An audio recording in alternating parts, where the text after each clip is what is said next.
Hi everyone, I'm Sasha Kadri. Welcome. I'm a Senior Programming Director at Bloomberg Live. I'm delighted to host today's roundtable, Winning Business in a Cashless World. Thank you so much for making the time to join us today. Well, today is really all about having a forum for small business owners to speak to other small business owners, to share challenges and achievements. It's no understatement to say we've all been dealing with a lot recently. COVID has been a really interesting time for all of us. And small businesses in particular are one of the sectors of the economy that have really had to be resilient, creative, and adapt their businesses fast. And I know for some of you, this has actually proved to be a great boost to the business, maybe not for everyone. And it would be really interesting to hear what changes you've had to make to your businesses and at what point you decided to make these changes. Another shift we've seen during COVID is the demand by consumers to pay digitally. And I'd be really keen to know if this has had any impact on your business. And of course, the holiday season is upon us, Thanksgiving and Christmas days and weeks away. So we'd like to also touch on how you're preparing for the holidays. But before we begin, just a few housekeeping notes. As you've seen from my own experience, this is a virtual event, so please bear with us if you have any technical issues.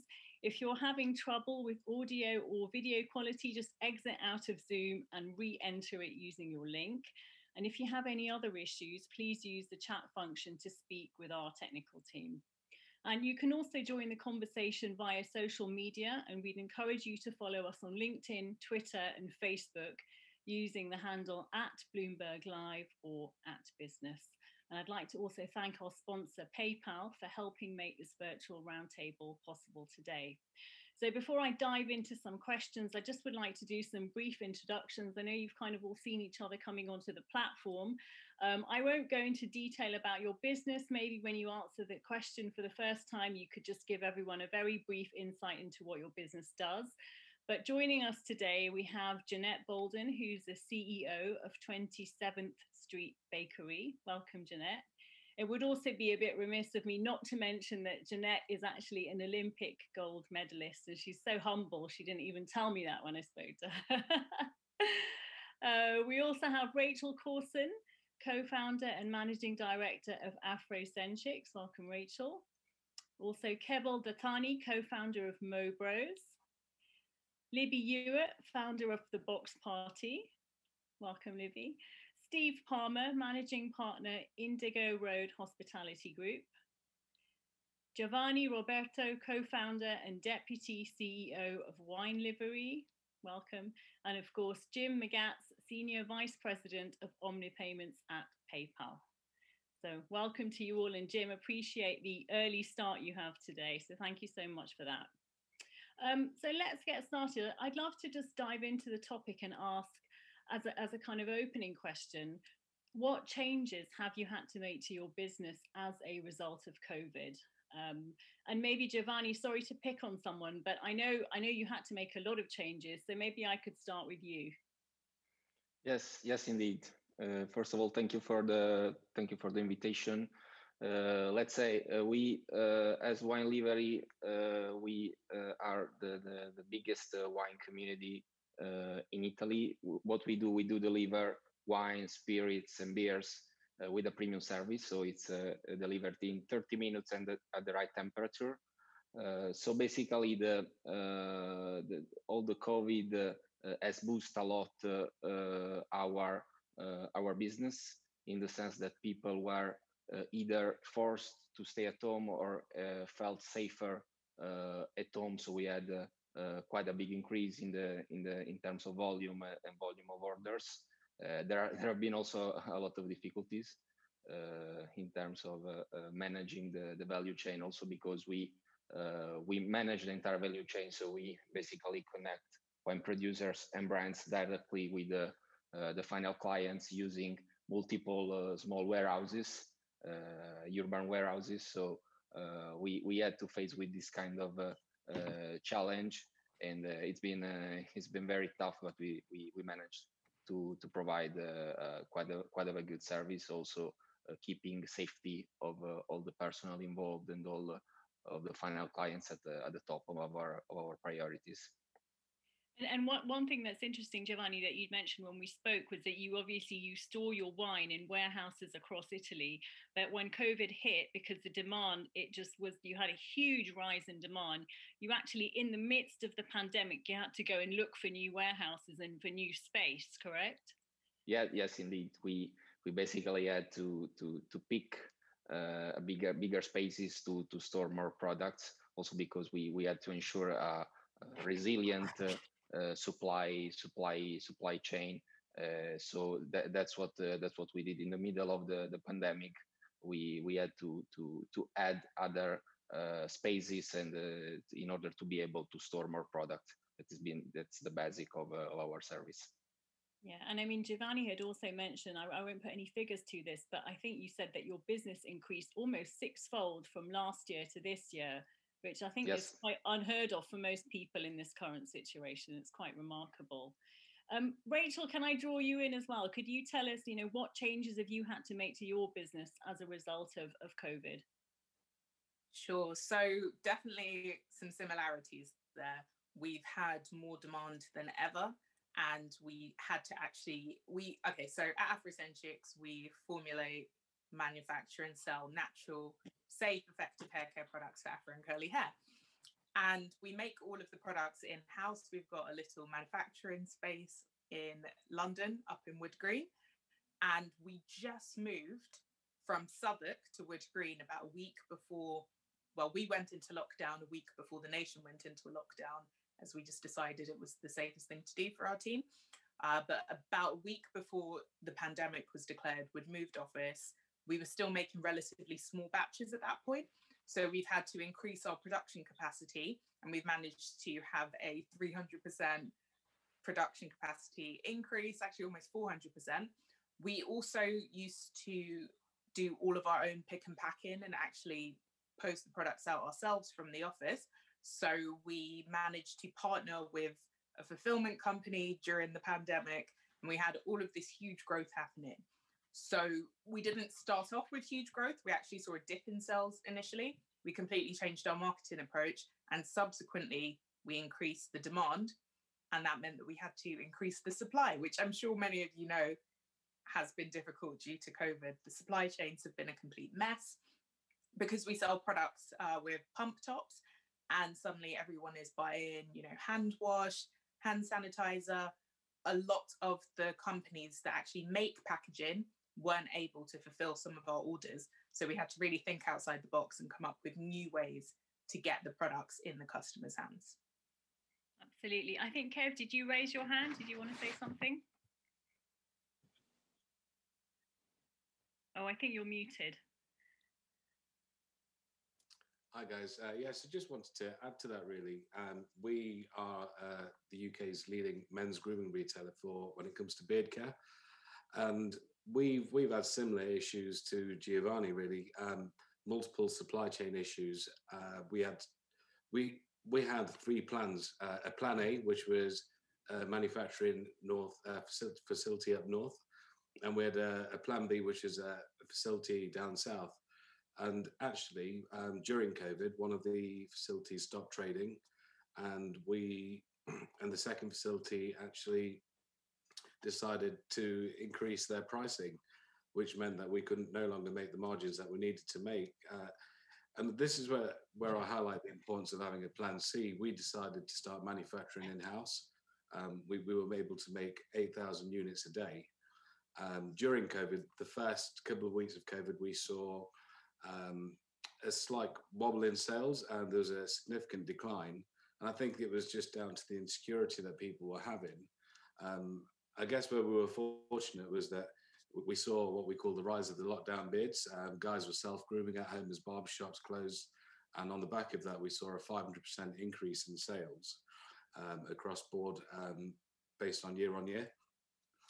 We also had issues with inventory fulfillment. So we took on an inventory fulfillment partner around the world. So we've got 4 locations now.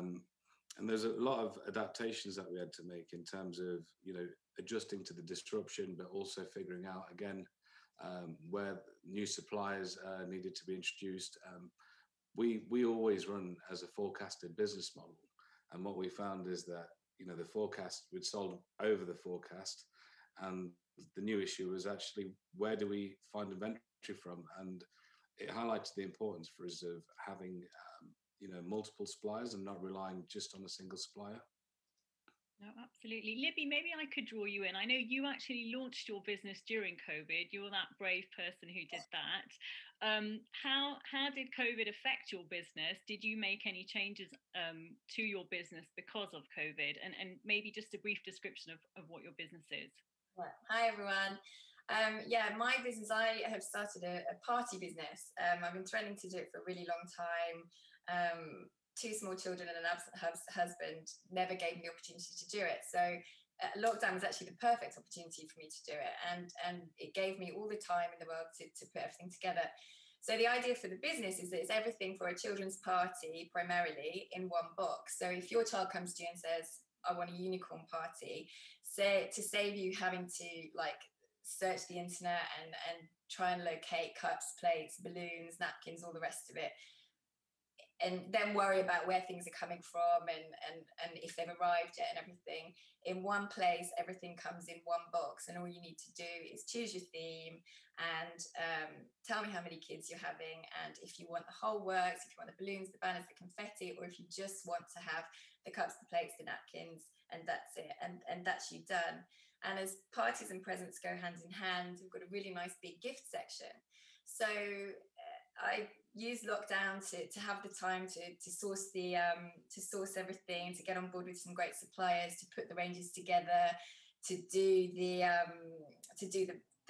photo shoot and everything. And things were all going in the right direction. Life was returning to normal. Kids were going to go back to school. We were like, brilliant. You can start having parties again. You can start mixing. Website was done. Press published on the website. And within about a week, we learned about the rule of 6. Then, it was the households can't mix, you can't get together. And now, of course, we're in full lockdown. So my idea of parties and, putting loads of stuff together for kids' parties, we can't have parties at the moment. So what I find really cool is that we're not going to sell these party boxes, but what we are selling is the gifts. And what we are also selling is I had a small Halloween range, and the Halloween range went nuts because suddenly people were like, well, God, we can't have a party, we can't go out, we can't do anything, but we still want to celebrate certain things at home. So certain highlights of an event, really. So a few decorations, some cool things to do at home. And so really quickly, that's what became a thing, not the big shebang, not the whole box, but just highlights and the gifts. And during that time, somebody actually approached me and said, do you do adult Christmas party boxes? Everybody's at home, they're all working from home, we can't have the office Christmas party, we'd really like to be able to send them something, can you organize something like that? So I thought, well, yeah, I can do that. That's great. So I found an alcohol supplier. I found a chocolate supplier. I've got a cool I've got this on my desk because I got them yesterday. These cool disco cups. So I made a box for office Christmas parties. So very quickly, my business has gone from being a sort of kids party business, and it still will be that, and it still is that. But right now, what people are wanting and I've sold 150 of these boxes. So I haven't sold 150 of anything because I've only been trading for 2 months. So I'm having to think, oh God, as a new business, for me, my challenge is what's my message? Because I was very clear on my message, I was very clear on who I was and what I was trying to do and what I was trying to achieve. And very quickly that sort of has changed. And so there's a lot of noise, there's a lot of people telling you to be consistent and put the right message out there and all this. And I'm kind of thinking now, am I being confusing? Because now I'm sending gin and tonics in the post as opposed to like unicorns. So what's my message? But it's kind of a constant think on your feet. And because it's all very new to me, there's so many different things to consider. So it's been a challenge, but it's been really enjoyable to do. Okay, so that's a great example of someone who started a business and has to shift really what they're selling or the way they're selling or what they're appealing to in terms of consumers to fit the current situation. Thank you, Libby. Steve and Jeanette, we haven't heard from you. You're both from a similar-ish sector. You're both based in the States. Jeanette, maybe I could start with you. I know it's been a tough few months for you. What were the main changes you had to make to your business when COVID struck? Well, we are a bakery. I'm third generation baker. I'm from Los Angeles, California, and we specialize in pies, mainly sweet potato pies and pecan and pumpkin pies. Those are our specialties. And when the lockdown hit in Los Angeles, literally people stopped coming into our retail establishment and people were not buying our product anymore. We deliver our pies to large grocery store chains and also our small mom and pop eateries, your local fast food place. And those individuals as small businesses were really, really hit hard. People were not going out. And so that was a big, big challenge for us. We lost over 50% of our business just right there. And the changes that we made at our bakery, we started really getting into the delivery apps your, and curbside pickup. And that has really, really helped us a lot. And we started seeing a change after a couple of months with the lockdown where people were at home. And so what do you do when you're at home? We eat. And people were ordering pies, and my business started changing.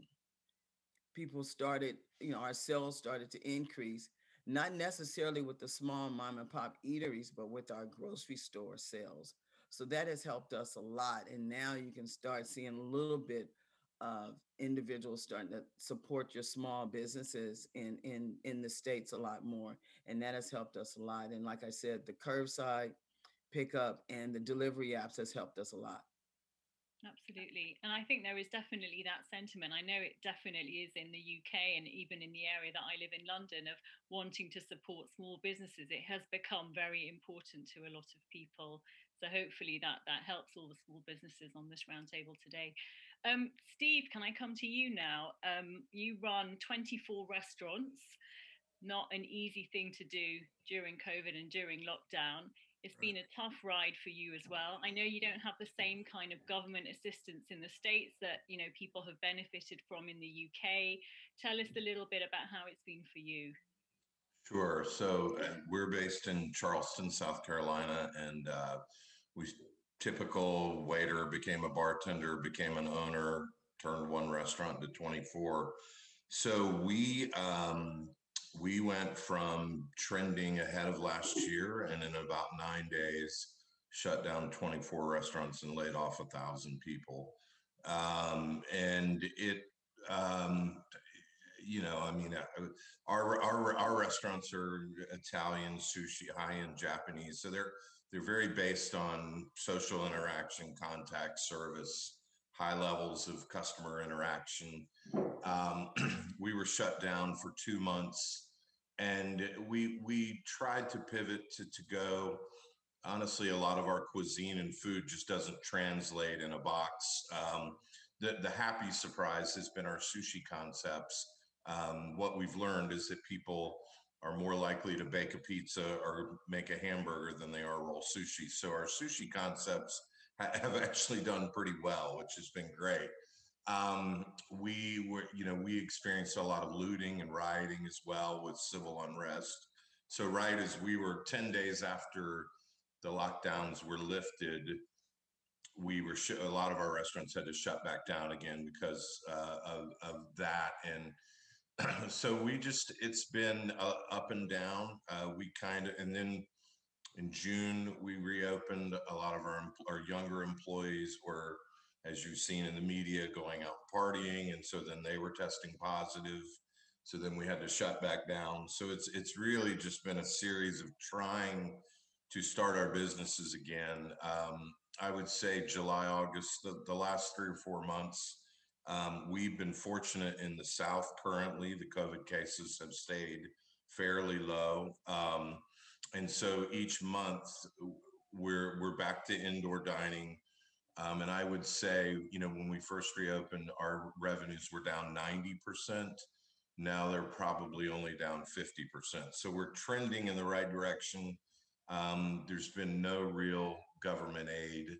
I'm probably going to shut down 4 out of the 24 restaurants permanently, just because we're doing 10% of our revenues, and landlords are, some are working with us and some aren't. So I'm optimistic.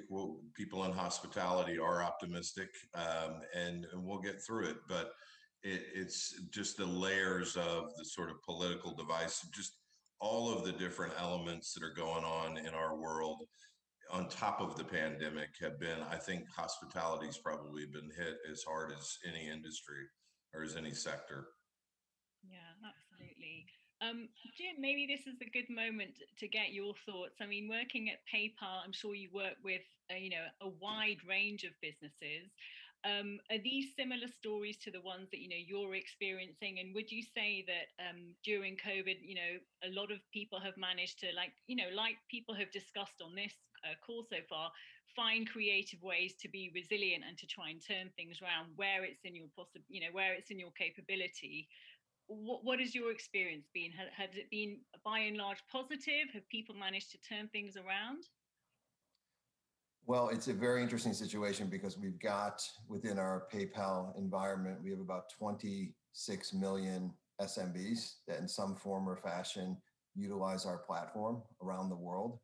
And the data is quite interesting and compelling. It is a story of resiliency, which is, I think, a story we've heard from all of our small businesses here. And you see on one hand, at least in the United States, sort of record amount of small businesses closing. I think statistically from March to June, we had more small businesses stop business than we did during the Great Recession in 2008. But we've also seen the greatest increase of new businesses being started. So the spirit of Libby and others that are going through here is alive and well, as people are now either out of work or trying to find resilient ways to go forward. I think what we find quite interesting is the surge of digital. And I'm not just saying that because I'm representing PayPal.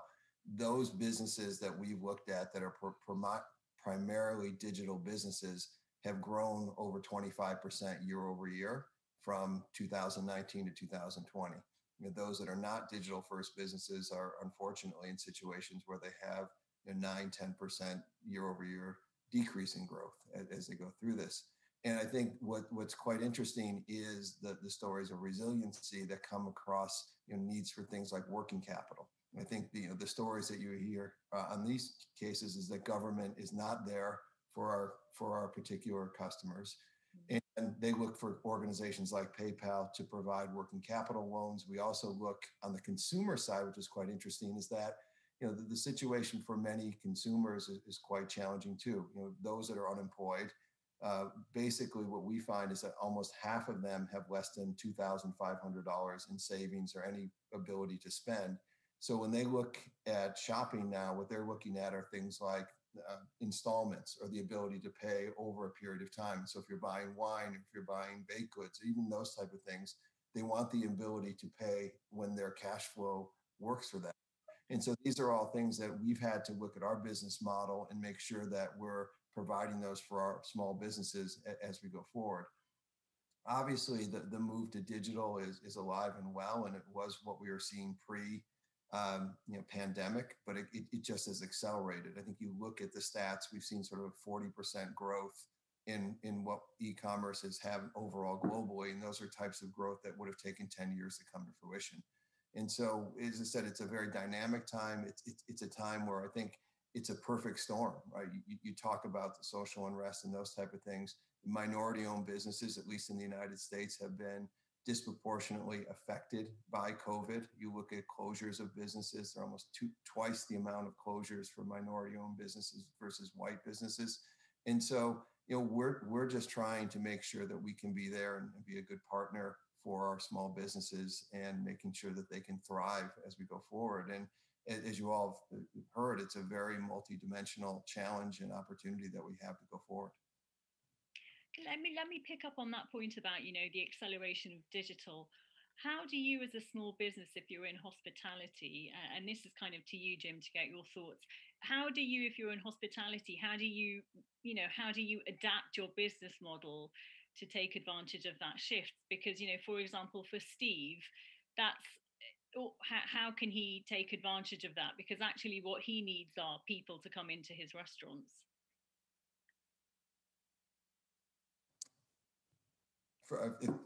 Should I go ahead on this? Yeah, sure. yeah.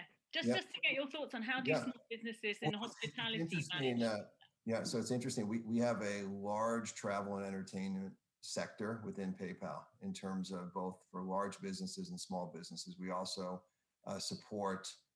We have a product called iZettle, which is basically focused on in-store acceptance of payments, especially for food and beverages. And I think what we've seen is a pivot. And it's interesting. We have a merchant customer in the UK. The name is Voodoo Rays, and they sell pizza and beer. And the exact quote we have from the owner of Voodoo Rays is, "I've stopped being in the business of food and beverage. I'm now an IT manager." Because what they basically have now concluded is, like a lot of folks on the panel, having to use apps, having to use digital forms of acceptance for attracting customers to come in. And so the pivot to delivery, the pivot to offering gifts, the pivot to, if you're in food and beverages, to now do cooking classes and things along those lines, and to use your assets in a much more multidimensional manner. And so, what we find is using our platform and other platforms similarly is, how do you attract customers? And I think, the idea of people more at home, wanting to do different things, wanting to do it in a safe environment. And so contactless payments becomes an extremely important part of it.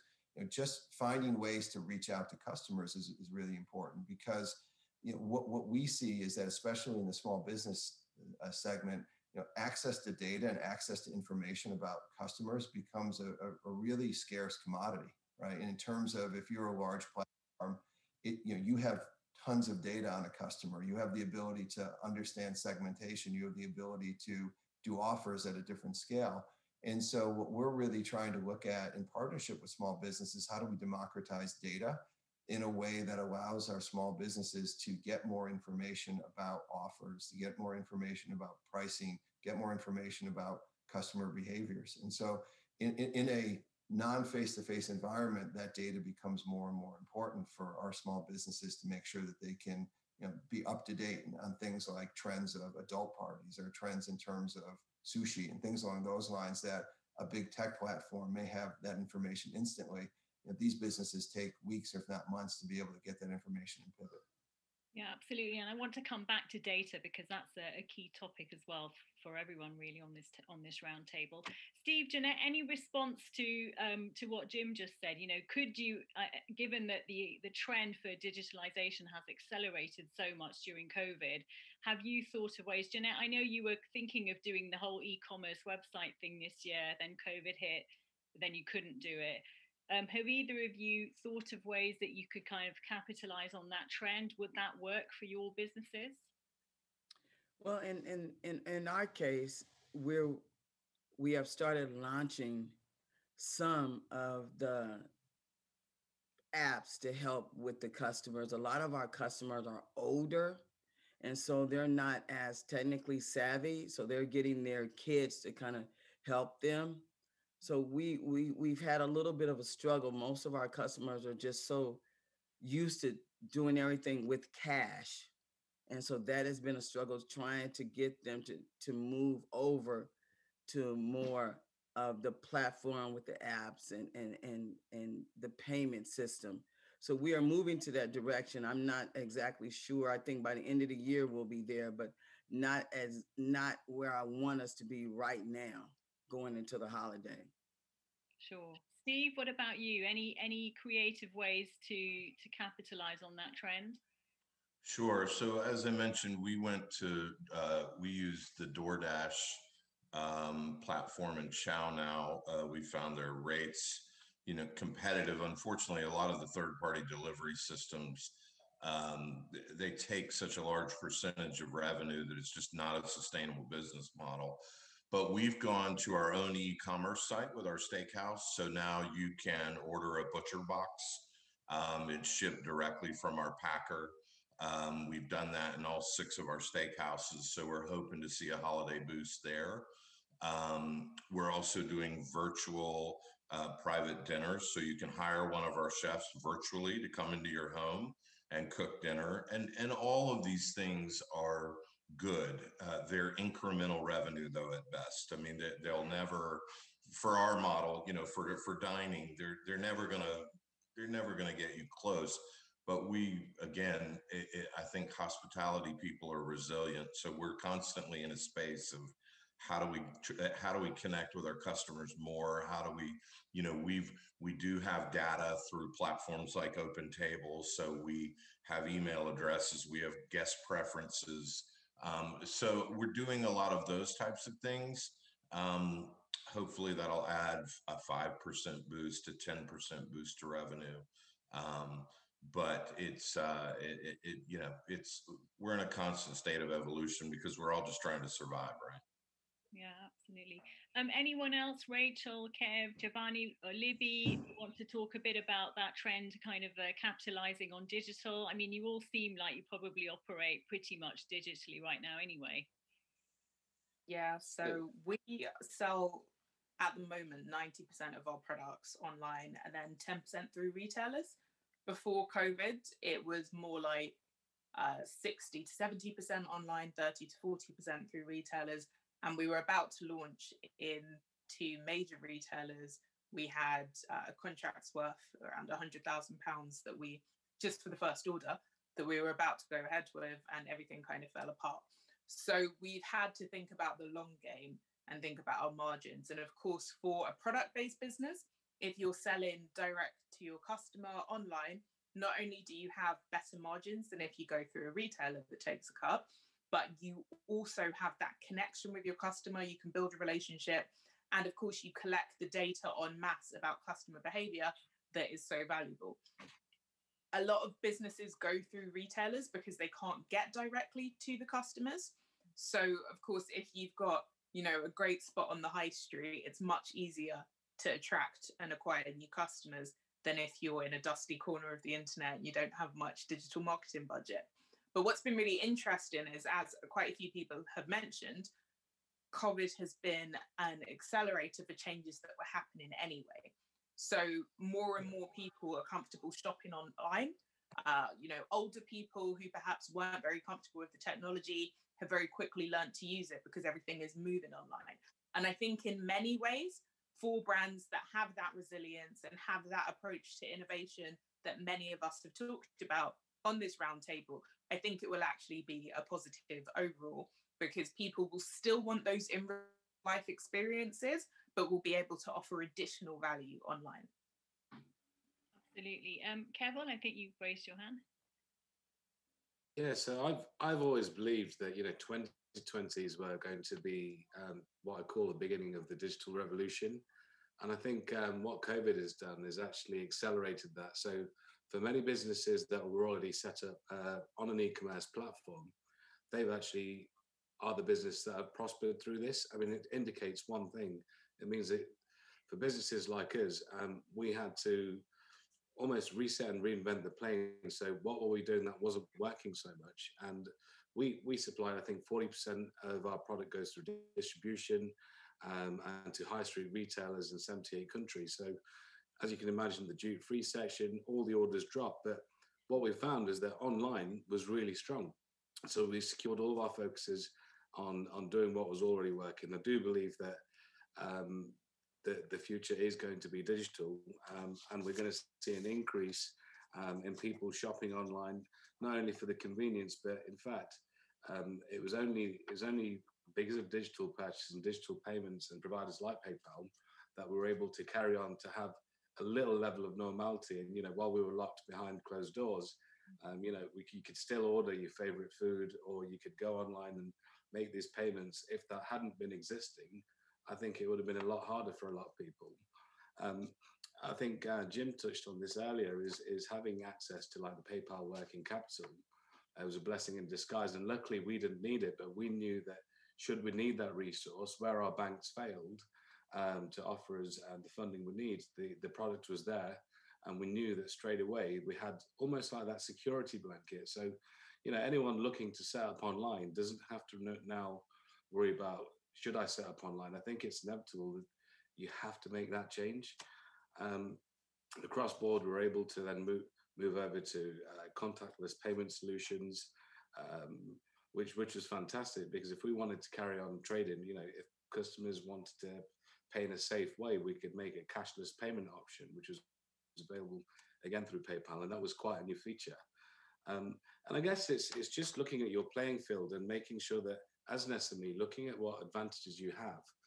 The biggest advantage we have is that we can be reactive, we can be dynamic, and we can be proactive and we don't have layers of communication like other businesses do. Sometimes in larger corporate companies, it can take 2 years for a decision to be made.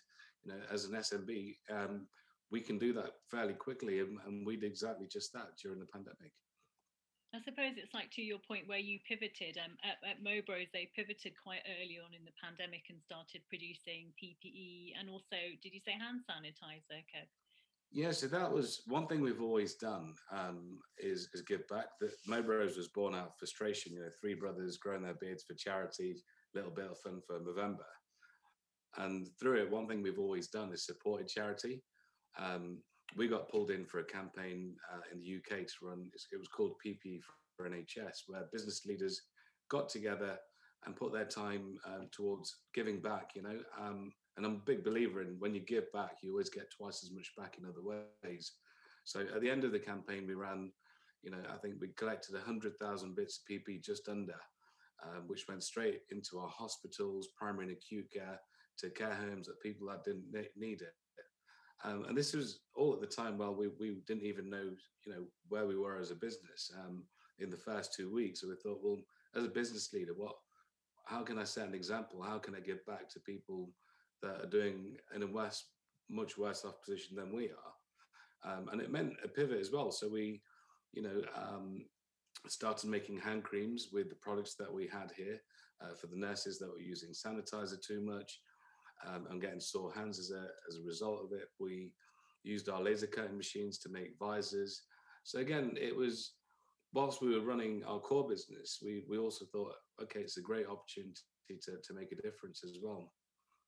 Absolutely. Giovanni, I think you raised your hand. Yes, thank you.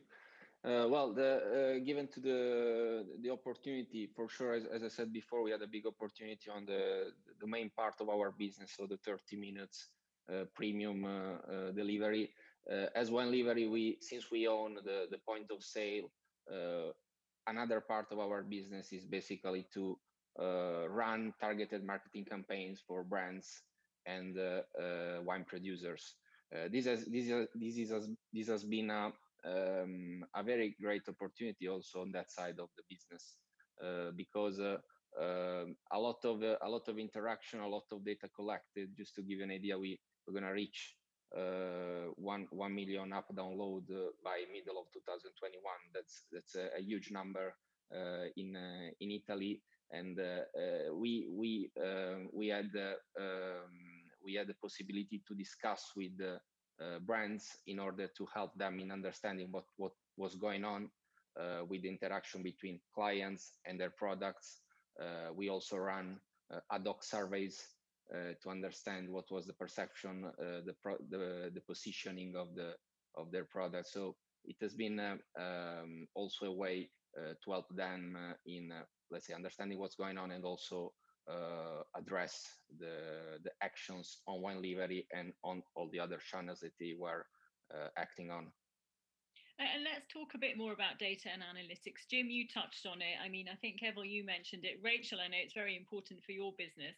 How are you, as a group of small businesses, how do you think you're making the most of data and analytics in your business? Are you leveraging it? Are you using it to make customer decisions?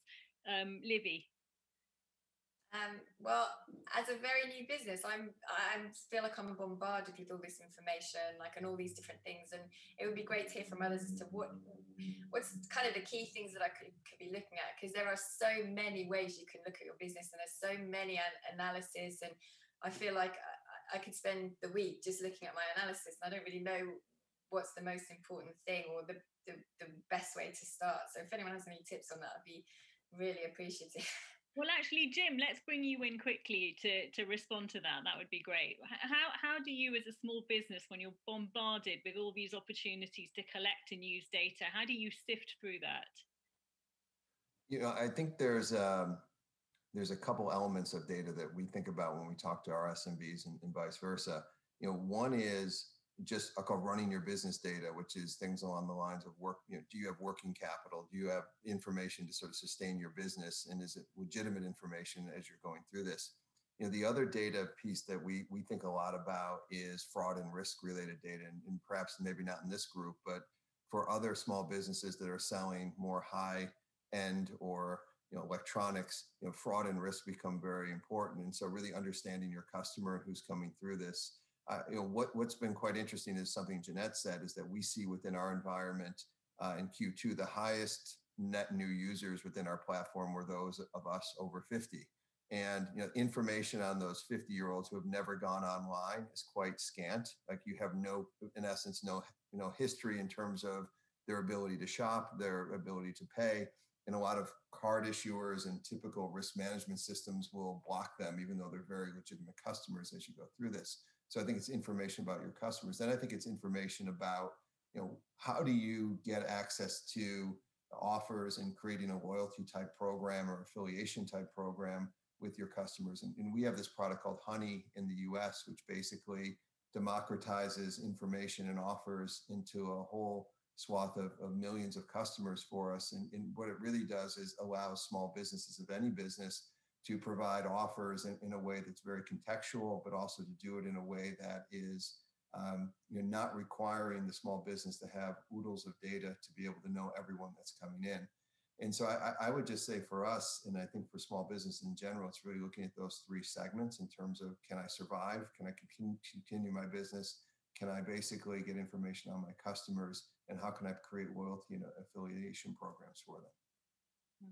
Absolutely. Rachel, I know you're quite into data, and you've got this added advantage of kind of understanding, and you're running the data for your company now, aren't you? Yeah, we always have been. So in the team, everyone calls me the nerd because I'm obsessed with data. And I would say it's really important. I agree with what's been said so far. I think it's really important to make sure that you come at it from a data privacy point of view. You're thinking about GDPR and other regulations. And I think the safest type of data to use is the anonymized data. And rather than anonymizing data yourself, which is quite complicated, I definitely recommend using the platforms that do it already. So things like Hotjar, which has a freemium model, so there's a free version, things like Google Analytics. So for all of us, I mean, we've heard different stories about how people got into business. For people like me who started a business to solve their own problem, I've got really bad eczema. So Afrocentrics was partially born out of my struggles finding products I wasn't allergic to. And my business partner was suffering from some hair loss. So that's how we ended up running Afrocentrics. And because we started off with a problem, it meant that we were always thinking, okay, who else has this problem? Who can we help? Who can we assist? So anytime you're starting off with using data and analytics, Livy, I definitely love your business idea. My 4-year-old actually asked for a unicorn party during lockdown, and I wish I knew about your boxes. I'll definitely be a customer. But in a nutshell, you need to bring these things all together. So the privacy piece, the purpose piece. So think about the problem you're solving for your customer, and then start to ask questions. So the questions would be, is my messaging confusing? And the way to answer that question is either to collect data by doing, questionnaires and things, or to use something like Hotjar, which actually creates heat maps and tracks the way that people navigate your website. And it's all anonymized, so you don't need to worry about the GDPR piece. What you can do is you can look at that. You can record people's sessions. So let's say you've had 1,000 people visit your website. You can look at, okay, how far do they scroll before they click off? Which parts of the screen are they clicking? Where are they spending a lot of time? And that will not necessarily answer the question of whether or not your messaging is confusing or clear, but it will give you some more questions. You'll then start to think, okay, they're always clicking on the video. Is that because they understand the message and they want to know more? Is it because they're confused? And then you can ask more questions. So I think the most important thing with data and analytics is not to be scared by all the hype around big data, but to remember that it's just a tool to answer questions. And in answering those questions, your purpose is always going to be solving problems for your customers. If you approach it that way, I think it makes it a little bit less mysterious and scary. And it's definitely something that we can all use. Absolutely. Keval, what did you want to wade in here on data? Yeah, sure. I think data is everything. The future of careers, going forward, are going to be for those people that can understand data. And if you can't, then you really need to be looking at that, because it drives everything. I think as entrepreneurs, there's two elements. There's your gut feeling, and then there's going with actual figures and facts. COVID has actually brought a really interesting dynamic. One thing we found is that the dwell time for our customers was increased. So it was actually a really good opportunity to deliver our message, but at the same time, you needed to understand what message you wanted to deliver. So again, by having scorecards and collecting information, and ideally using all insights that are already available. So one thing we used was PayPal Insights. It was heat maps to show sort of like where our customers were, where the orders were coming from. At the same time, you could then analyze that to use to figure out where you want to advertise. If you've got certain hotspots within certain regions, then go there first, and rather than, and you're taking all the guesswork out of what you might go with otherwise. I always think, a data-driven decision is the strongest thing you can do. And collect as much data as you can, actually, and again, do something with it. Yeah, absolutely. Steve, Jeanette, how are you using data? Are you making the most of it? Steve? Sure, I was going to let Jeanette go first.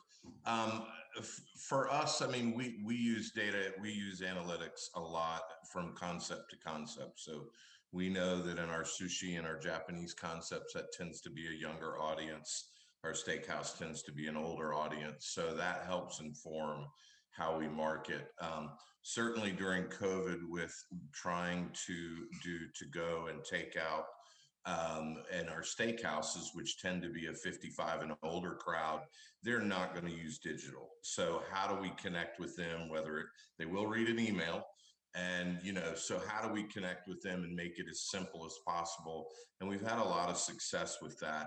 The great thing for restaurateurs who are hospitality experience driven is that we get so much data just in how people dine. So it's our ability to make things special for them when they return, or even as we've marketed digitally, we've been able to reach out to individual customers and say, the last time you dined with us, you had the Camus Cabernet.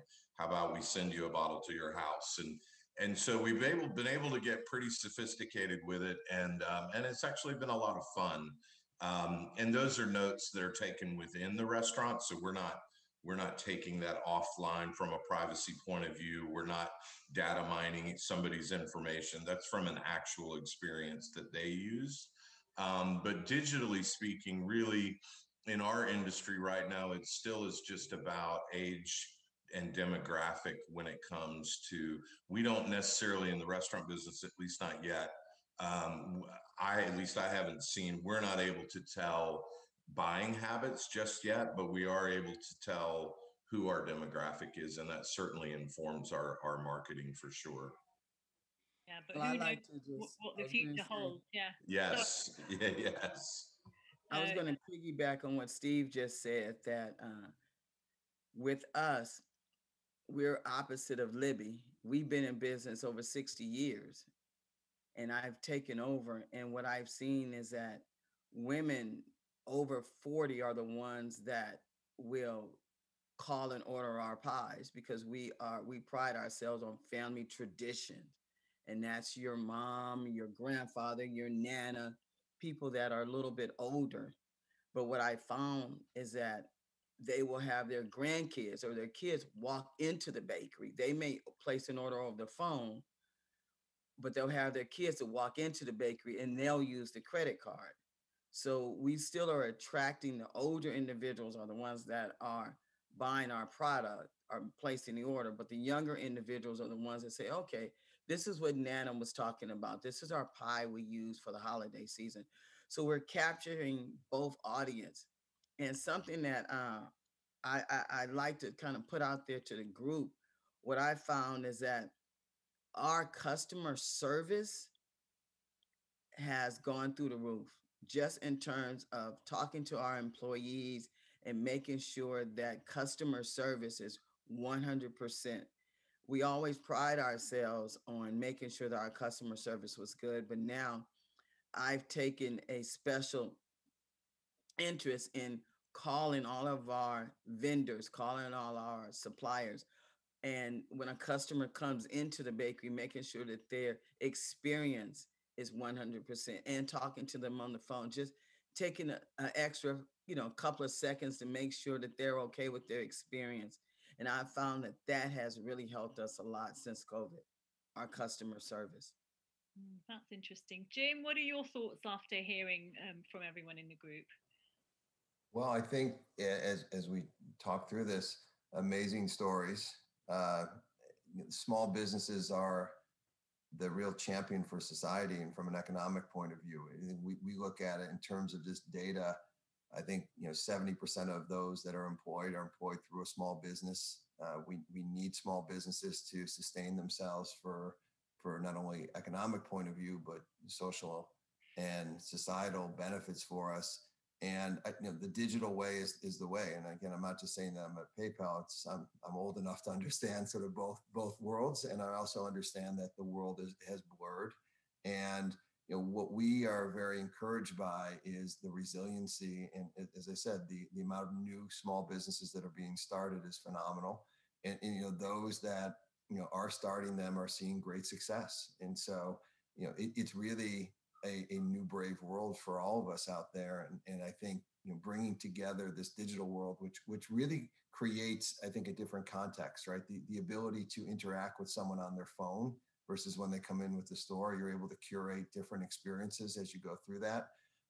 We're also just very mindful of, the stress and as Jeanette indicated, the need for customer care. People are very stressed right now. They're stressed about life, right? Everything is stressful.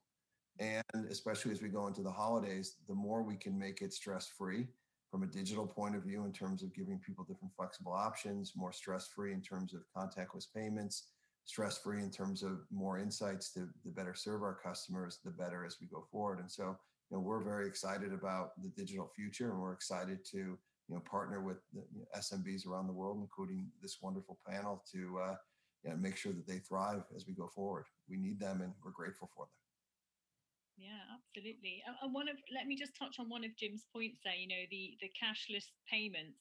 Have you found, I know for businesses that operate purely on an online basis, that goes without saying, but what about hospitality? What about you, Giovanni? I know you mentioned that initially in Italy, the trend was when people take their first order through wine livery, they want to pay cash because they're maybe a bit suspicious, not quite sure.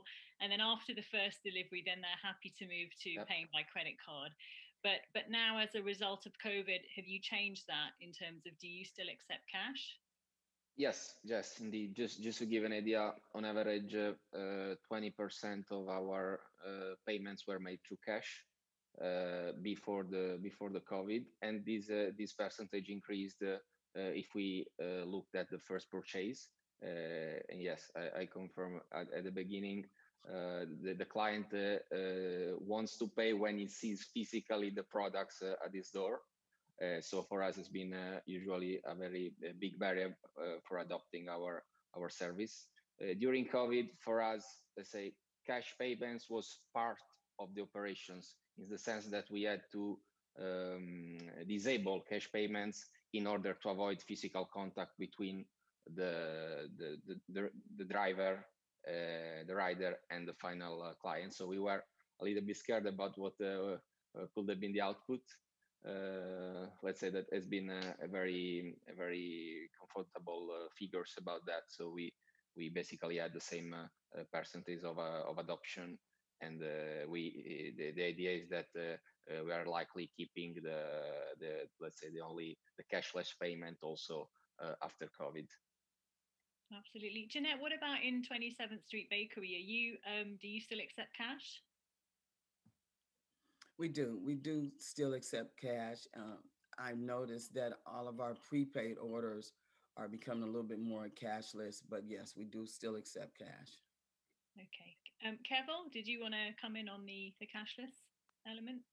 Yeah, sure. So I think coming back to Giovanni's point about having to change in the way they were taking payments, it's another reason we should consider data, because it's understanding the culture sometimes, or where in the world you are, because that plays a massive impact.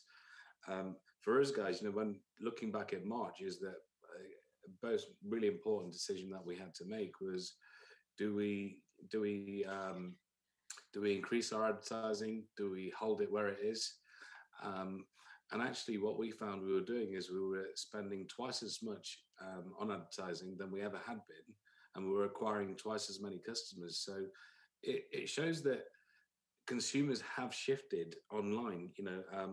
Only 40% of the world's internet users have purchased a product online, but for me that's exciting because it still leaves another 60%. It's inevitable that digital currency is here to stay, and I guess what I'm trying to say in the new game is data. We need to collect more of it, and whoever collects the most of it will definitely be using it to craft targeted and winning campaigns. Yeah, absolutely. Agree with that. And Steve, what about in your businesses? Are you mostly taking, credit card or PayPal payments or other forms of digital payments? Yeah, I mean, I think it's sort of like the to-go trend in our business that was already there pre-COVID, and COVID has really just kind of accelerated it. I mean, we just don't take a lot of cash anymore, and certainly in COVID, we don't take any cash at all. But that trend, especially at the higher end of dining, was kind of already disappearing pre-COVID, but it is completely gone now for sure. Absolutely. Jim, do you see this as a trend that's going to basically last and grow beyond COVID? Yeah, I think, look, the data would prove that. I'm not saying cash is dead. Everyone has sort of exaggerated its death, but I would say it's on its last legs in terms of its sustainability. I think cash has served in certain places, maybe in Italy. I know from family and friends, culturally, that's something that's just been part of people's lives, and also from a privacy point of view. But I think even I'll sort of use my Italian reference. Even my Italian teacher, which I have now, takes PayPal or takes Venmo electronic after years of just taking cash. And so I think culturally people are evolving and actually just see electronic payments in any form is just much more convenient and an easier way to track your purchases as you go through this. And so we feel that digital checkout, digital forms of payment are just going to continue to accelerate in all different contexts. I think, for us, we're moving more and more into QR codes as a form factor of payment, which has been extremely prolific in Asia. And we're starting to see that manifest itself, here in the US and in Europe. And so different forms of doing the same thing without touching is proven to be very successful. I think the data that we've seen from a survey of about 2,500 of our customers is that 30% of them would not go into a store unless there was a contactless form of payment. And so it's just becoming, an expected behavior for merchants to be able to offer a contactless or cashless way of doing business. And Asia kind of ahead of the curve when it comes to this? Absolutely. And I think what's interesting is it's not just the cashless nature of it. It's, I think what they've done quite successfully is through different apps is, again, curate experiences. So if you want someone to come into the bakery and they're coming in, and you could message to them coming in, hey, do you want whipped cream, your pumpkin pie, or things along those lines to be more contextual, it becomes quite powerful because Jim is coming in and Jim likes pumpkin pie and he also likes whipped cream, or he may want something else as you're going through that. And so your ability to curate an experience that's customized to me versus me anonymously coming in and just picking up a pie is much different. And so we view the payment as sort of one particular aspect of that overall commerce experience that we can now, through digital and these form factors, curate a much better experience for our customers. Absolutely. And on that very nice thought of pumpkin pie, I'm afraid we're going to have to leave it there because we're out of time. Thank you all so much for joining us today and for kind of very honestly sharing your stories. I hope it's been a good forum for you. I hope that you will all connect. I think, Rachel, you had some great tips for Libby there. Maybe you guys can stay in touch in the future.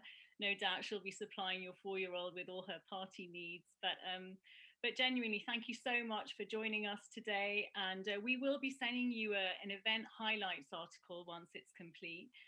And also very special thanks to you, Jim, and to our sponsor, PayPal. Thank you all so much and have a great rest of the day. Thank you. Thank you. Thank you.